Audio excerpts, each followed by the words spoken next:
यात्रा online TV र इनेपिस.com मा तपाईहरुलाई म स्वागत गर्न चाहन्छु।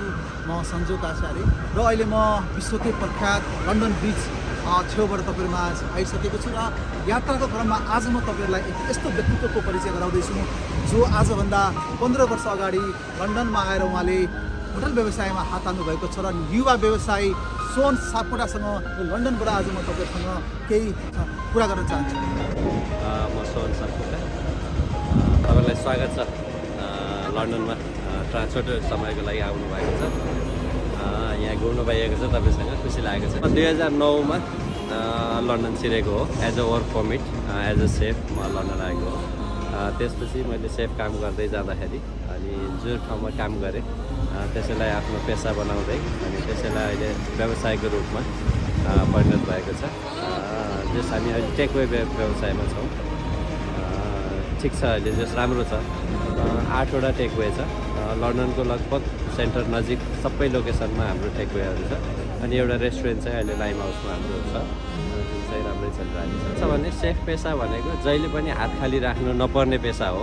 तपाईँ जुनसुकै विश्वको जुनै पनि ठाउँमा गए पनि तपाईँ जबलेस बस्नु पर्दैन। त्यो चाहिँ एउटा एकदम राम्रो फ्याक्टर हो यो सेक्टरको चाहिँ।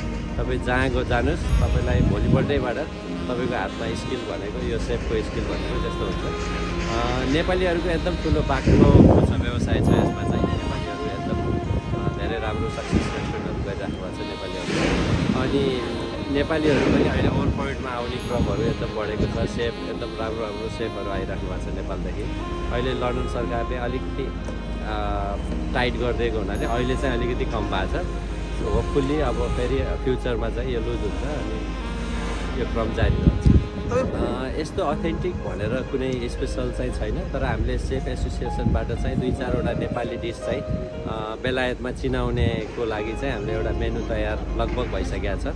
अब त्यो मेनुलाई हामीले नेपाली रेस्टुरेन्टबाट व्यापार गरेर अनि त्यसबाट प्रचार गरेर नेपाली खानालाई विश्वमाझ अब अहिले चाहिँ हामीले बेलायतबाट सुरु गर्छौँ अनि त्यसपछि बिस्तारै विश्वमाझ पुर्याउने हाम्रो योजना छ। धन्यवाद। तपाईँले भर्खर सुनिहाल्नुभयो सोन सापकोटाजीको जुन छोटो अन्तर्वार्ता र हामीले चाहिँ यात्रा अनलाइन टिभीमा विदेशमा जुन होटल व्यवसायमा सफलता पाएका व्यक्तित्वहरूको तपाईँलाई हामीले केही परिचय यो छोटो यो मेरो अनलाइन टिभीमा प्रस्तुत गर्दै आइरहेको युवा व्यवसायहरूले पाएका सफलताका कथाहरू भन्दै जानेछु। हवस् त, नमस्ते।